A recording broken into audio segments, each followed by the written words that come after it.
PS news. ముందుగా headlines చూద్దాం.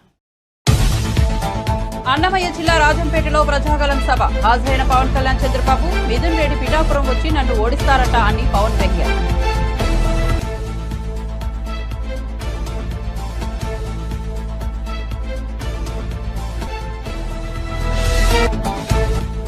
పులివెందులలో nomination వేసిన సీఎం జగన్. సిఎస్ఐ గ్రౌండ్ లో ఏర్పాటు చేసిన సభలో పాల్గొన్న జగన్ త్వరలోనే ఇక్కడ వైద్య కళాశాల ఏర్పాటు చేస్తానన్న సీఎం. అండగా ఉన్న పులివెందులంటే తనకు ప్రాణమని వ్యాఖ్య.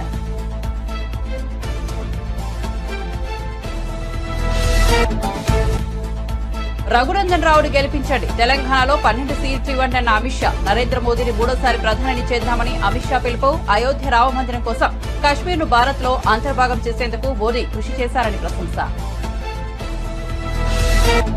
రేపు 10 గంటలకు రాజీనామా లేఖతో వస్తున్నాను, రేవంత్ రెడ్డి సిద్ధమా, దమ్ముంటే రా అన్న హరీష్ రావు. మన ఇద్దరి రాజీనామా లేఖలను మేధావుల చేతికి ఇద్దామన్న హరీష్ రావు. హామీలు నెరవేరిస్తే నా రాజీనామా లేఖను వారే స్పీకర్ కి ఇస్తారన్న బీఆర్ఎస్ నేత.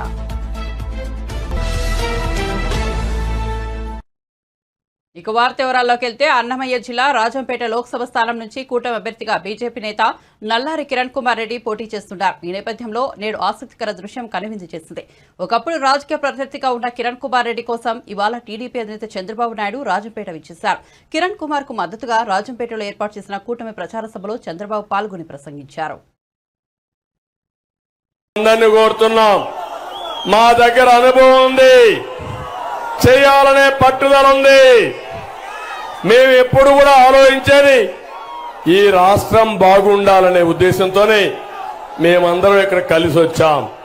ఈరోజు ఒక్క విషయం మీరు గుర్తుపెట్టుకోండి, పవర్ స్టార్ పవన్ కళ్యాణ్ గారు ఈ రాష్ట్రం కోసం ఆలోచించే వ్యక్తి.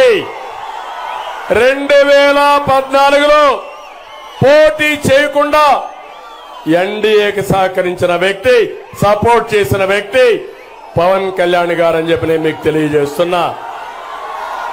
నేను జైల్లో ఉన్నప్పుడు ఆయన స్వచ్ఛందంగా వచ్చి ఒకే మాట చెప్పాడు, పొత్తుల వల్ల లాభాలు నష్టాలు బేరీ చేసుకోకుండా ఆయన చెప్పిన మాట, ఈ రాష్ట్రంలో ఓట్లు చీలడానికి వీలు లేదు, మేము కలిసి పోటీ చేస్తామని మొదట చెప్పిన వ్యక్తి పవన్ కళ్యాణ్ గారు అని చెప్పి నేను మీకు తెలియజేస్తున్నా. అదే నాంది మేమందరం కలవడానికి. ఈరోజు ఒక విషయం గుర్తుపెట్టుకోండి, అటు బీజేపీ ఇటు తెలుగుదేశం జనసేన కలిసామంటే మా కోసరం కాదు, అందరం కూడా తగ్గాం, అందరం కూడా ఒక అవగాహనకు వచ్చాం. ఆ అవగాహనే ఇక్కడ చూస్తే కిరణ్ కుమార్ రెడ్డి గారు బాలసుబ్రహ్మణ్యం పోటీ చేస్తే పక్కన కోడూరులో కిరణ్ కుమార్ రెడ్డి గారు ఎంపీగా, జనసేన ఎమ్మెల్యేగా పోటీ చేసే పరిస్థితికి వచ్చాం. అందుకే నేను మిమ్మల్ని అందరినీ కోరుతున్నాను, తప్పుడు మాటలు మాట్లాడుతున్నారు. కిరణ్ కుమార్ రెడ్డి గారు సీఎంగా ఉన్నప్పుడు ఏ ముస్లిం సోదరులకైనా అన్యాయం జరిగిందా తమ్ముళ్ళు నేను అడుగుతున్నా. తెలుగుదేశం పార్టీ అధికారం ఉన్నప్పుడు ఏ ముస్లింలకైనా అన్యాయం జరిగిందా నేను అడుగుతున్నా. ముస్లింలకు న్యాయం చేసిన పార్టీ తెలుగుదేశం పార్టీ.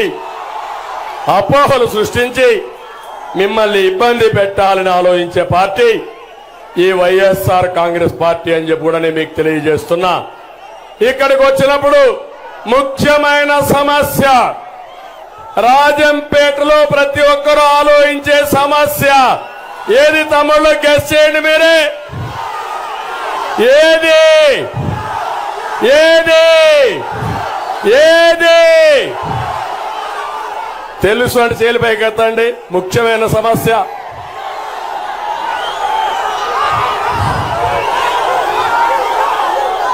ఏ సమస్య? గట్టిగా మీరే చెప్పండి, చెప్తాను, ఆన్సర్ చేస్తాను. జిల్లా సమస్య. అవునా తమ్ముళ్ళు? అవునా ఆడబిడ్డలు? అవునంటే జైలు పైకి ఎత్తండి. మీరందరూ బాధపడుతున్నారా? అన్యాయం జరిగిందా లేదా? జరిగిందా లేదా? జరగడానికి పాపాల పెద్దిరెడ్డి కారణం అవునా కాదా? మీకు జిల్లా కావాలనా లేదా? న్యాయం కావాలనా లేదా? కావాలనా? కావాలి. ఇంట్లో పడుకోండి. ఒకటే చెప్తున్నా, ఈ జిల్లా వాసి కిరణ్ కుమార్ రెడ్డి గారు, నేను పక్క జిల్లా వాసిని. ఇప్పుడు ఈరోజు మీరు చూస్తే అన్నమయ్య జిల్లా కిరణ్ కుమార్ రెడ్డి. రాజంపేటలో కూటమి అభ్యర్థిగా లోక్సభ స్థానానికి పోటీ చేస్తున్న బీజేపీ నేత కిరణ్ కుమార్ రెడ్డి కోసం జనసేనాని పవన్ కళ్యాణ్, టీడీపీ అధినేత చంద్రబాబు ప్రచారానికి వచ్చారు. ఈ సభలో పవన్ కళ్యాణ్ ప్రసంగిస్తూ సిట్టింగ్ ఎంపీ మిథున్ రెడ్డి ప్రస్తావన తెచ్చారు. సారా వ్యాపారాలు చేసే మిథున్ రెడ్డి నేను పోటీ చేసి పిఠాపురం వచ్చి నన్ను ఓడిస్తాడంట అని వ్యంగ్యం ప్రదర్శించారు. ఓసారి తాను ఢిల్లీలో మిథున్ రెడ్డిని కలిశారని, ఆ సందర్భంగా అతడు ఒకడే చెప్పాడని వెల్లడించారు. మేం మా జిల్లాకు ఎవరిని రానిమం, మా జిల్లాకు ఎవరొచ్చినా ఎదుర్కొని తొక్కేస్తామని ఆ పెద్ద మనిషి చాలా అందంగా చెప్పాడని పవన్ వివరించారు. ఎలక్షన్ వస్తే పెద్దిరెడ్డి మిథున్ రెడ్డి మీద కోపం చూపించు. పెద్దిరెడ్డి మిథున్ రెడ్డి మీద, వాళ్ళ తమ్ముడి మీద, ఆకిపాటి అమర్నాథ్ రెడ్డి గారి మీద, వాళ్ళ మీద చూపించండి. వాళ్ళ మీద కసి చూపించండి. మార్పు తీసుకురండి. కూటమి ప్రభుత్వాన్ని తీసుకురండి. 10,000 కోట్ల రూపాయలు జీఎస్టీ కొట్టిన కూటమి ఈ బిల్లు. ఈ గుంపు 10,000 కోట్ల రూపాయలు జీఎస్టీ కొట్టారు. ఇది ఏదైనా మాట్లాడితే రౌడీజం తగ్గిపోయింది, ఫ్యాక్షనిజం తగ్గిపోయిందంటే పెద్దిరెడ్డి రామచంద్రారెడ్డి కలిసి మళ్ళీ రౌడీజం, మళ్ళీ ఫ్యాక్షనిజం పట్టుకొచ్చారు. మరి ఏం తీసుకురావాలి? కూటమి ప్రభుత్వాన్ని తీసుకురావాలి. ఫ్యాక్షనిజం పోవాలి. రౌడీజాన్ని ఉక్కుపాదంతో కింద తొక్కాలి అంటే మనకి కూటమి ప్రభుత్వం రావాలి. కిరణ్ కుమార్ రెడ్డి గారు ఎంపీ కావాలి. బాలసుబ్రహ్మణ్యం గారు ఎమ్మెల్యే కావాలి. రాష్ట్రం అంతా తెలుగుదేశం, జనసేన, బీజేపీ కూటమి ప్రభుత్వం రావాలి. ఇలా రౌడీజం లిస్టు చదువుతా ఉన్నాం. అంగళ్ళల్లో చంద్రబాబు గారి మీద కేసులు పెట్టారు.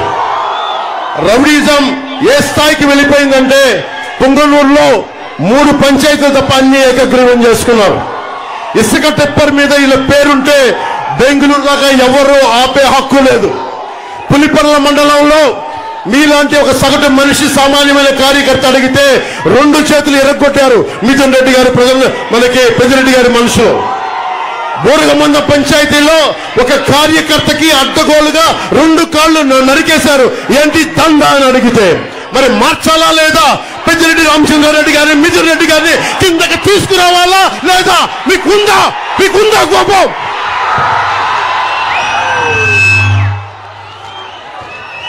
డైరీ జగన్ వచ్చి డైరీ హెరిటేజ్ డైరీ అడ్డగోలుగా చేసేస్తున్నారని చెప్పి అమూల్ డైరీని తీసుకొచ్చారు. మాట్లాడితే క్లాస్ వార్ అనే మాట్లాడే జగన్ రెడ్డి హెరిటేజ్ పరిశ్రమని, చాలా మంది డిపెండ్ అయిన హెరిటేజ్ పరిశ్రమను దెబ్బకొట్టాలని అమూల్ను తీసుకొచ్చి, అమూల్ మట్టుకు వాళ్ళు ఉంటున్న పెద్దిరెడ్డి గారు, మిథున్ రెడ్డి గారు ఉంటున్న ఏరియాలోకి మళ్ళీ అమూల్ రాకూడదు. మళ్ళీ అన్నిటికంటే దారుణంగా పెద్దిరెడ్డి గారి శివశక్తి డైరీ,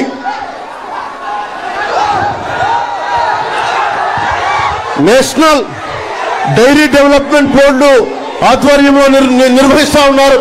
మహిళా సంఘాలు నిర్వహిస్తున్న శ్రీజ డైరీ 2018 వరకు సోమల మండలంలో 5,000 లీటర్ల పాలని సేకరించేవాళ్ళు. కానీ వాళ్ళను కూడా భయపెట్టి ఈ రోజున వాళ్ళను కూడా ఆప్ చేయించేశారు. జగన్ మాట్లాడే క్లాస్ వారు ఎక్కడ? సగటు మనిషి ఆడపడుచులు పొట్టే జగన్, నీకు క్లాస్ వార్ గురించి మేమంతా సిద్ధం బస్సు యాత్రను బుధవారంతో ముగియనించనున్న ఏపీ ముఖ్యమంత్రి వైఎస్ జగన్మోహన్ రెడ్డి తాజాగా గురువారం పులివెందులలో పర్యటించారు. అనంతరం అక్కడ పార్టీ అభ్యర్థిగా నామినేషన్ వేశారు. తొలుత పులివెందులలోని సిఎస్ఐ గ్రౌండ్లో ఏర్పాటు చేసిన బహిరంగ సభలో పాల్గొన్న సీఎం అక్కడి నుంచి నేరుగా రిటర్నింగ్ ఆఫీసర్ కార్యాలయానికి వెళ్లారు. అక్కడ జగన్ నామినేషన్ వేశారు. నామినేషన్ పత్రాలను పులివెందుల ఆర్ఓకు అందజేశారు. అంతకుముందు పులివెందులలో నిర్వహించిన ఓ బహిరంగ సభలో సీఎం జగన్ మాట్లాడారు. తన చిన్నాన్న వివేకానందరెడ్డి హత్య చేసింది ఎవరో బయట ప్రపంచానికి తెలుసన్నారు. వారితోనే తన చెల్లెళ్లు జతకట్టారని విమర్శించారు. అవినాష్ ఏ తప్పు చేయలేదు కాబట్టి మళ్లీ టికెట్ ఇచ్చారని చెప్పుకొచ్చారు. అవినాష్ జీవితాన్ని కొందరు నాశనం చేయాలని చూస్తున్నారని తెలిపారు. చంద్రబాబు అడుకో కూటమి తనపై దుష్ప్రచారం చేస్తున్నారని జగన్ అన్నారు. రాజకీయాలు ఏ స్థాయికి పతనమైపోయాయో గమనించమని కోరుతా ఉన్నా. ఇక మా చిన్నాన్న గారి విషయానికి వద్దాం. మా వివేకం చిన్నాన్నను ఎవరు చంపారో, ఎవరు చంపించారో ఆయనకు, ఆ దేవుడికి, ఈ జిల్లా ప్రజలందరికీ కూడా తెలుసు ఏం జరిగింది అన్నది.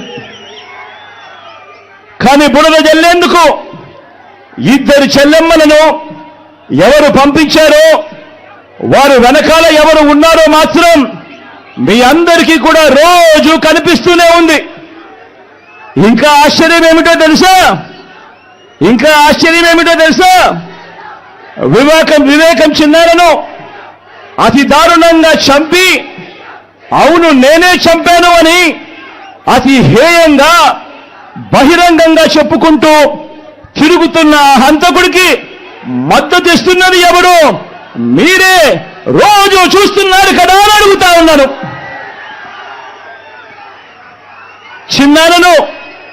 చిన్నారను అన్యాయంగా ఎమ్మెల్సీ ఎన్నికల్లో ఓడించిన వారితోనే, సంఖ్యాబలం లేకపోయినా కూడా ప్రలోభాలతో, అధికార బలంతో ఓడించిన వారితోనే ఈరోజు పట్టాలు వేసుకొని తిరుగుతా ఉన్నారు అనంటే దానికి అర్థమేమిటి అని చెప్పి ఈ సందర్భంగా అడుగుతా ఉన్నా.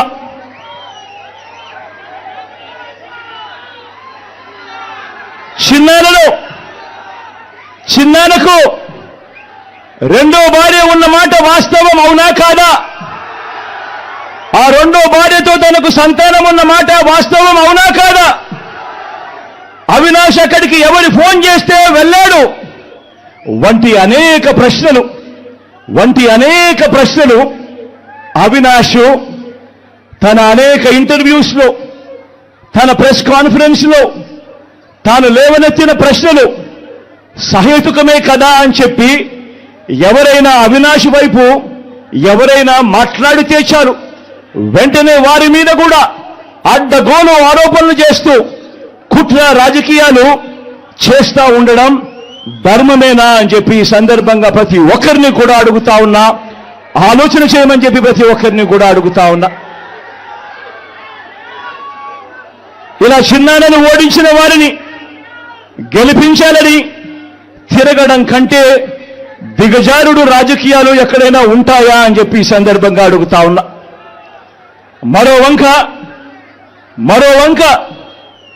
మరో వంక కాంగ్రెస్ పార్టీకి ఓట్లు ఎన్నొచ్చాయి. మరో వంక నోటాకు వచ్చినన్ని ఓట్లు కూడా రాని కాంగ్రెస్ పార్టీతో, రాష్ట్రాన్ని విడగొట్టిన కాంగ్రెస్ పార్టీతో, ప్రత్యేక హోదాను విభజన చట్టంలో చేర్చకుండా రాష్ట్రాన్ని దుర్మార్గంగా విడగొట్టి రాష్ట్రానికి అన్యాయం చేసిన ఆ కాంగ్రెస్ పార్టీలో చేరి వైఎస్ఆర్ గారి పేరును ఆయన చనిపోయిన తర్వాత ఛార్జ్ షీట్లో పెట్టిన ఆ కాంగ్రెస్ పార్టీకి మొత్తంగా వైఎస్ఆర్ గారి పేరునే తుడిచివేయాలని, కనబడకుండా చేయాలని ప్రయత్నిస్తున్న వారికి ఓటు వేయటము అనంటే దానివల్ల ఎవరికి లాభము అన్నది ప్రతి ఒక్కరూ కూడా ఆలోచన చేయమని కోరుతా ఉన్నా. అటువంటి కాంగ్రెస్ పార్టీకి ఓటు వేస్తే, మన ఓట్లు చీలిస్తే, దేశంలో ఎస్సీ, ఎస్టీ, ఓబీసీలకు రాజ్యాంగం కల్పించిన రిజర్వేషన్ల రద్దుకు భారతీయ జనతా పార్టీ కుట్ర చేస్తోందని తెలంగాణ ముఖ్యమంత్రి రేవంత్ రెడ్డి ఆరోపించారు. కాంగ్రెస్ పై దుష్ప్రచారం చేసి ఎలాగైనా గెలవాలని బీజేపీ చూస్తోందని అన్నారు. కేంద్రంలోని నరేంద్ర మోదీ నేతృత్వంలోని ఎన్డీఏ పాలనపై గురువారం గాంధీభవన్లో ఛార్జిషీట్ విడుదల చేశారు. ఈ సందర్భంగా రేవంత్ రెడ్డి మాట్లాడుతూ మోదీ సర్కార్ దేశంలోని కార్పొరేట్ సంస్థలకు లొంగిపోయి పనిచేస్తుందన్నారు. గత ప్రధానులందరూ కలిసి 54 లక్షల కోట్ల అప్పులు చేస్తే ప్రధాని మోదీ మాత్రం 113 లక్షల కోట్ల అప్పులు చేశారని చెప్పారు. అంటే ఒక నరేంద్ర మోడీ గారే మోర్ దాన్ డబుల్, రెండింతల అప్పులు చేసిండు. ఈరోజు దేశం మీద ఉన్న అప్పుల భారము 168 లక్షల కోట్లు. 168 లక్షల కోట్లలో 55 లక్షల కోట్లు 14 మంది ప్రధానమంత్రులు అప్పు చేస్తే 67 సంవత్సరాలు నరేంద్ర మోడీ గారు డబుల్ ఇంజన్ సర్కార్ ఎంత వేగంగా పరిగెత్తుతుందంటే 10 సంవత్సరాలలో 113 లక్షల కోట్ల రూపాయల అప్పు తీసుకొచ్చి ఈరోజు అప్పుల ఊబిలో ఈ నయా భారతాన్ని మొత్తము తాకట్టు పెట్టినరు. ఇట్లా ప్రతి రంగంలో పోర్టులు కావచ్చు, ఎయిర్పోర్టులు కావచ్చు, జాతీయ రహదారులు కావచ్చు, లేకపోతే పబ్లిక్ సెక్టర్ యూనిట్స్ నవరత్నాలు కావచ్చు, 60 లక్షల కోట్ల రూపాయల ఆస్తులు ఆనాడు కాంగ్రెస్ పార్టీ సృష్టిస్తే వీటన్నిటిని కూడా కార్పొరేట్ కంపెనీలకు 6 లక్షల కోట్లకు తెగనమ్మేసిండు. అది ఎల్ఐసి నుంచి మొదలు పెడితే ప్రతి సంస్థను 60 సంవత్సరాలు కష్టపడి కాంగ్రెస్ కూడబెట్టిన ఆస్తులను మొత్తాన్ని నరేంద్ర మోడీ గారు 10 సంవత్సరాలల్లో మొత్తానికి మొత్తం కార్పొరేట్ కంపెనీలకు అమ్మేసి డబుల్ ఇంజన్ అంటే అదానీ ప్రధాని డబుల్ ఇంజన్ లాగా ఈ దేశాన్ని పట్టి పీడించి ఈరోజు ఈ దేశాన్ని దోసుకున్నారు. ఇవన్నీ చార్జెస్ ఈరోజు భారతీయ జనతా పార్టీ మీద, నరేంద్ర మోడీ గారి మీద సూటిగా కాంగ్రెస్ పార్టీ ఆరోపణ చేస్తుంది. ఇక రిజర్వేషన్ల విషయానికి వస్తే రాజ్యాంగంలోనే పొందుపరిచి కాంగ్రెస్ పార్టీ డాక్టర్ బాబాసాహెబ్ అంబేద్కర్ గారు ఆలోచన చేసి విద్యా ఉద్యోగ అవకాశాలతో పాటు రాజకీయ రిజర్వేషన్లు ఎస్సీ ఎస్టీలకు రాజ్యాంగబద్ధంగా హక్కు కింద కల్పించారు. ఆ తర్వాత మండల్ కమిషన్ ద్వారా ఓబీసీలకు కూడా రిజర్వేషన్లు ఇవ్వాలి, 52% జనాభా ఉన్నారు, ఓబీసీలకు రిజర్వేషన్లు ఇవ్వాలని మండల్ కమిషన్ రికమెండేషన్ను ఆనాడు పరిగణలోకి తీసుకుంటే సుప్రీంకోర్టు చివరికి అన్ని రిజర్వేషన్లు కలిపి వర్టికల్గా 50% దాటకుండా ఓబీసీలకు కూడా రిజర్వేషన్లు ఇవ్వండి అని చెప్పి ఆనాడు 27% వరకు ఓబీసీలకు రిజర్వేషన్లు ఇవ్వచ్చని 9 మంది జడ్జిలు కలిసి సుప్రీంకోర్టు తీర్పిచ్చింది. ఇవాళ ఎస్సీ ఎస్టీ రిజర్వేషన్లకు రాజ్యాంగబద్ధంగా రక్షణ ఉంది. ఓబీసీ రిజర్వేషన్లు కూడా 27% ఇవ్వడానికి కోర్టు అనుమతి ఉంది. ఇక్కడే భారతీయ జనతా పార్టీ కుట్ర చేస్తుంది. ఎస్సీ ఎస్టీలు ఓబీసీలు దేశంలో ఉన్న వాళ్ళు అప్రమత్తంగా ఉండాలి. ఆర్ఎస్ఎస్ యొక్క భావజాలము, బీజేపీ యొక్క విధానము ఈ దేశంలో ఉన్న రిజర్వేషన్లను రద్దు చేయడమే. భారతీయ జనతా పార్టీ ఆర్ఎస్ఎస్ యొక్క ఎజెండాను గతంలో అమలు చేసింది. 3 తలాక్ కావచ్చు, 370 ఆర్టికల్ కావచ్చు, నోట్ల రద్దు కావచ్చు, యూనిఫామ్ సివిల్ కోడ్ కావచ్చు, సిటిజన్ అమెండ్మెంట్ యాక్ట్ కావచ్చు, వీటన్నిటిని ఆర్ఎస్ఎస్ యొక్క ఆలోచనను, విధానాన్ని భారతీయ జనతా పార్టీ ఒక లోక్సభ రాజ్యసభలో అన్ని రకాల ఒత్తిడులు తీసుకొచ్చి ప్రతిపక్షాలను లొంగం తీసుకొని వాటన్నిటిని కూడా రద్దు చేసుకుంటూ పోయినరు. ఇది గత చరిత్ర మన కళ్ళ ముందు సజీవ సాక్షిగా నిలబడ్డది. 370 రద్దు కావచ్చు, నోట్ల రద్దు కావచ్చు, జిఎస్టీ విధానం కావచ్చు, కామన్ సివిల్ కోడ్ కావచ్చు, యూనిఫామ్ సివిల్ కోడ్ కావచ్చు, సిటిజన్ అమెండ్మెంట్ యాక్ట్ కావచ్చు, ఇట్లాంటివన్నిటిని కూడా ప్రతిపక్షాలు అభ్యంతర పెడుతున్న రైతు వ్యతిరేక నల్ల చట్టాలు కావచ్చు, వీటన్నిటిని ప్రతిపక్షాలన్నీ గోల పెడుతున్నా, పోరాటం చేస్తున్నా కూడా ఈ ప్రభుత్వం రద్దు చేసింది. ఇక వారు రద్దు చేయకుండా మిగిలింది ఎస్సీ ఎస్టీ ఓబీసీ రిజర్వేషన్లు. తెలంగాణ లోక్సభ ఎన్నికల్లో భాగంగా మెదక్ రోడ్ షోలో ఎమ్మెల్యే హరీష్ రావు సంచలన కామెంట్ చేశారు. అమరవీరుల స్తూపం వద్దకు రాజీనామా పత్రంతో తాను వస్తానని, నువ్వు వస్తావా అని ప్రశ్నించారు. ఆగస్టు 15 లోపు రుణమాఫీ చేయడం నిజమైతే, 6 హామీలు అమలు చేయడం నిజమైతే అమరవీరుల స్తూపం వద్దకు రాజీనామా లేఖలను ఇద్దరు మేధావుల చేతిలో పెడదామన్నారు. నువ్వు చెప్పినవి అమలు చేస్తే తన రాజీనామా లేఖను ఆ మేధావులు స్పీకర్కి ఇస్తారు, ఒకవేళ చేయకుంటే నీ రాజీనామా లేఖను గవర్నర్కి ఇస్తారని తెలిపారు. నువ్వు మాట మీద నిలబడే అడివి అయితే రా అంటూ సవాల్ విసిరారు. ఉద్యమకారులంటే బీఆర్ఎస్ పార్టీ అని కొనియాడారు. బీఆర్ఎస్ నాయకులను చూస్తే ఎండ కూడా భయపడుతుందంటూ తమ శక్తి స్థాయి గురించి కీలక వ్యాఖ్యలు చేశారు. 25 ఏళ్లుగా మెదక్లో గులాబీ జెండా ఎగురుతున్నది, ఇతర జెండాలు ఎగరలేదని గుర్తు చేశారు. మెదక్ జిల్లా గులాబీ అడ్డా మళ్లీ బీఆర్ఎస్ గెలవబోతోందని జోషం చెప్పారు. 10 ఏళ్లలో కేసీఆర్ ఏం చేశారని సీఎం రేవంత్ రెడ్డి అడుగుతున్నారు. కేసీఆర్ వల్లనే జిల్లా అయింది, కొత్తగా నిర్మించిన కలెక్టరేట్ భవనం నిర్మించబడిందని చెప్పారు.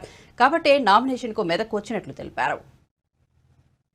ఇవాళ పెట్రోల్ డీజిల్ ధర పెంచింది, గ్యాస్ సిలిండర్ ధర పెంచింది, జీఎస్టీ పెట్టి ఉప్పు పప్పు నూనె ధరలు విపరీతంగా పెంచింది. ఇవాళ కందిపప్పు 170 రూపాయలు అయింది, పెట్రోల్ 100 రూపాయలు దాటింది, సిలిండర్ 900 రూపాయలు దాటింది. అటువంటి ధరలు పెంచిన బీజేపీకి ఎందుకు ఓటేయాలంటా ఉన్నా. బీజేపీ ఎంతసేపు మతాన్ని అడ్డం పెట్టుకొని రాజకీయం చేస్తుంది తప్ప పేదల గురించి ఆలోచించడం లేదు. దయచేసి మా కార్యకర్తలు గడప గడపకు రేపటి నుంచి పోదాం. మెదక్ జిల్లా ఇవాళ బీఆర్ఎస్ గెలుపు డెఫినెట్ గా 6 గ్యారంటీల అమలుకు మలుపు అవుతుంది. మనం గెలిస్తేనే రేపు కాంగ్రెస్ వాళ్ళ మెడలు వంచి అసెంబ్లీలో 6 గ్యారంటీలు అమలు చేస్తాం. రేవంత్ రెడ్డికి మొన్న నేను ఛాలెంజ్ చేసిన, ఏమన్నాడు? నేను ఆగస్టు 15 తారీఖులో గల రుణమాఫీ చేస్తా అన్నాడు. రేపు మళ్ళా మెదక్ నుంచి రేవంత్ రెడ్డికి ఛాలెంజ్ చేస్తున్నా, రేపు పొద్దున 10 గంటలకు అసెంబ్లీ ముందు అమరవీరుల స్తూపం దగ్గరికి నేను వస్తా ఉన్నా. నా రాజీనామా లేఖతో నువ్వు వస్తావా?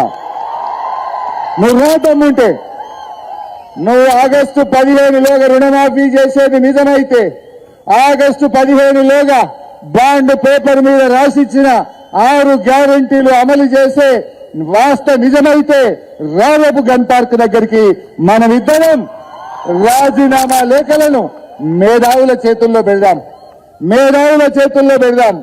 ఆగస్టు 15లోగా నువ్వు 6 గ్యారంటీలను రుణమాఫీని అమలు చేస్తే నా రాజీనామా లేఖ తీసుకుపోయి స్పీకర్ గారికి ఇస్తారు. ఒకవేళ నువ్వు అమలు చేయకపోతే నీ రాజీనామా లేఖ తీసుకుపోయి గవర్నర్ గారికి ఇస్తారు. దానికి సిద్ధమేనా అని అడుగుతా ఉన్నా. నువ్వు దానికి సిద్ధమా అని అడుగుతా ఉన్నా. దమ్ముంటే రా, నువ్వు మాట మీద నెరవేర్చైతే రా.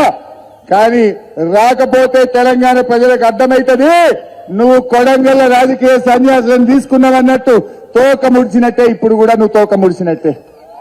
అందువల్ల మనం ఆలోచించాలి. రేవంత్ రెడ్డి మనల్ని మోసం చేసిండు, కాంగ్రెస్ పార్టీ మనల్ని మోసం చేసింది. ఇక్కడ ఎమ్మెల్యే గురించి కూడా మీకు బాగా అర్థమైనట్టుంది నాకంటే ఎక్కువ. 3 నెలల్లోనే మంచిగా మనసున పట్టిందా లేదా? ఎన్ని రోజులకోసారి వస్తున్నాడు? దయచేసి ఆలోచన చేయండి. అందువల్ల మనమందరం ప్రజలకు చెప్పాలి, రైతు రుణమాఫీ జరగాలన్నా, 6 గ్యారంటీలు అమలు కావాలన్నా, 4,000 పెన్షన్ అందాలన్నా, రైతులకు 15,000 రైతు బంధు రావాలన్నా, నిరుద్యోగ యువకులకు నిరుద్యోగ భృతి రావాలన్నా, పార్లమెంట్ ఎన్నికల్లో కాంగ్రెస్ పార్టీని ఓడిస్తేనే అవన్నీ కూడా మనకు వస్తాయి. కాంగ్రెస్ వాళ్ళకి అహంకారం నెత్తికెక్కింది. గాలినే ఉన్నారు ఇక కొడుకులు. ఏం మాట్లాడుతున్నారు? గాలిలో మాట్లాడుతున్నారు కొడుకులు. వాళ్ళను భూమి మీదికి తేవాలంటే, కాంగ్రెస్ వాళ్ళని భూమి మీదికి తేవాలంటే వెంకట్రామరెడ్డి గారిని పార్లమెంటుకు పంపాలి. మెదక్ నుంచి పార్టీ అభ్యర్థి రఘునందన్ రావును భారీ మెజార్టీతో గెలిపించాలని కేంద్ర హోంశాఖ మంత్రి అమిత్ షా విజ్ఞప్తి చేశారు. తెలంగాణలో బీజేపీని కనీసం 12 లోక్సభ స్థానాలు గెలిపించాలన్నారు. లోక్సభ ఎన్నికల్లో ఎన్డీఏ కూటమి 400 స్థానాల్లో విజయం సాధిస్తుందని ధీమా వ్యక్తం చేశారు. నరేంద్ర మోదీని 3వ ప్రధానిని చేద్దామని పిలుపునిచ్చారు. సిద్దిపేటలో ఏర్పాటు చేసిన బీజేపీ విశాల జనసభ బహిరంగ సభలో ఆయన పాల్గొన్నారు. ఈ సందర్భంగా అమిత్ షా మాట్లాడుతూ అయోధ్యలో రామమందిరం కోసం ప్రధాని మోదీ కృషి చేశారన్నారు. కశ్మీర్ను భారత్లో శాశ్వతంగా అంతర్భాగం చేసేందుకు మోదీ ఎంతో చేశారన్నారు. తెలంగాణలో విమోచన దినోత్సవం నిర్వహించాల్సి ఉందన్నారు. మజ్లిస్ పార్టీకి భయపడి బీఆర్ఎస్ కాంగ్రెస్ ప్రభుత్వాలు విమోచన దినోత్సవం నిర్వహించడం లేదని ఆరోపించారు. బీజేపీ వచ్చాక సెప్టెంబర్ 17న తప్పకుండా విమోచన దినోత్సవాన్ని నిర్వహిస్తామని హామీ ఇచ్చారు. मोदी जी को 400 पार कराना है या नहीं कराना है? कराना है तो एम रघुनंदन राव को कमल के निशान पर वोट देकर आपका एक एक वोट जो एम रघुनंदन राव को मिलेगा वो मोदी जी को प्रधानमंत्री बनाने के काम में आएगा। भाई और बहनों, ये 10 साल में हमने ढेर सारे देश के लंबे समस्या को समाप्त करने का काम किया है।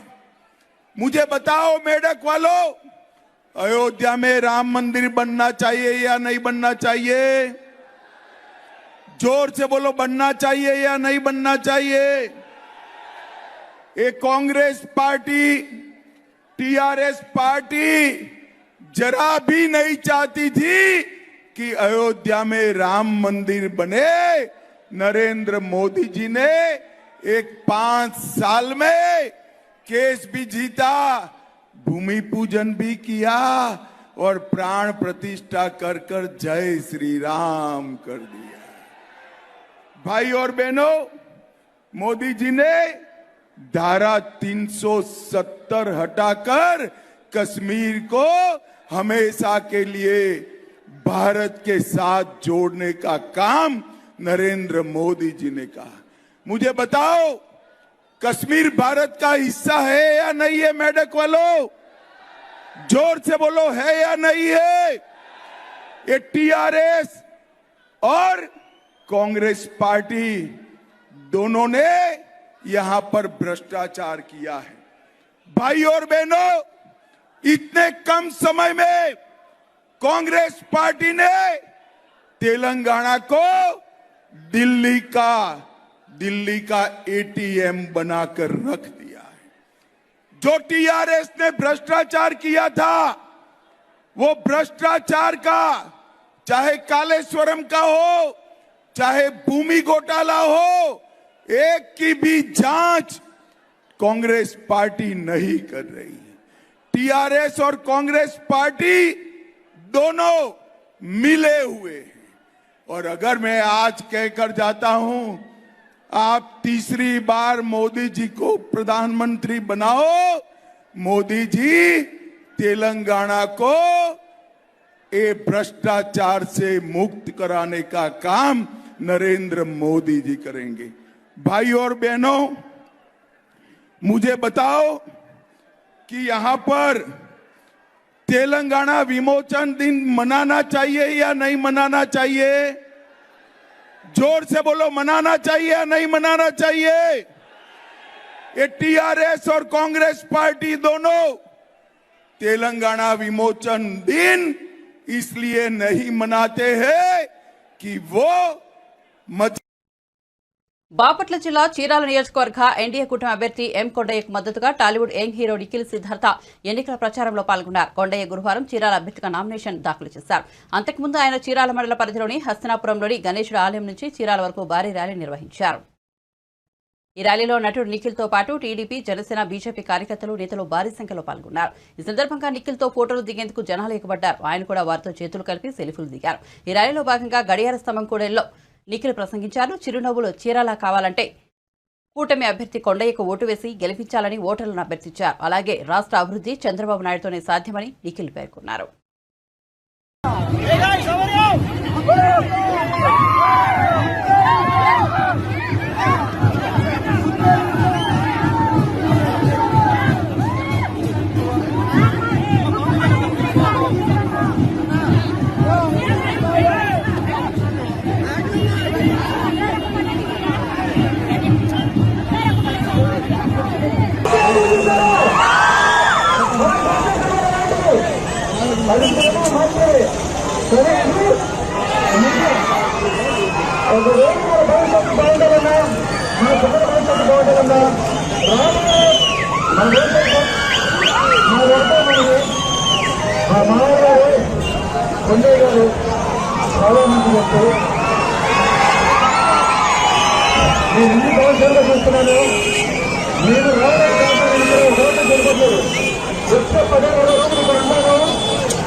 బులెటిన్ ముగించే ముందు హెడ్లైన్స్ మరోసారి చూద్దాం. అన్నమయ్య జిల్లా రాజంపేటలో ప్రజాగలం సభ. హాజరైన పవన్ కళ్యాణ్, చంద్రబాబు, మిథున్ రెడ్డి పిఠాపురం వచ్చి నన్ను ఓడిస్తారట అని పవన్ వ్యంగ్యం.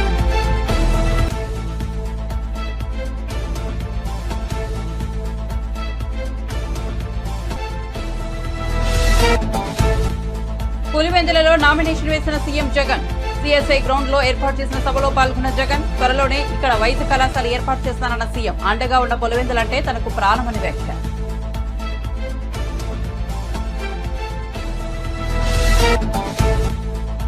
రఘునందన్ రావును గెలిపించండి, తెలంగాణలో 12 సీట్లు ఇవ్వండి అన్న అమిత్ షా. నరేంద్ర మోదీని మూడోసారి ప్రధాని చేద్దామని అమిత్ షా పిలుపు. అయోధ్య రామ మందిరం కోసం కశ్మీర్ను భారత్ లో అంతర్భాగం చేసేందుకు మోదీ కృషి చేశారని ప్రశంస.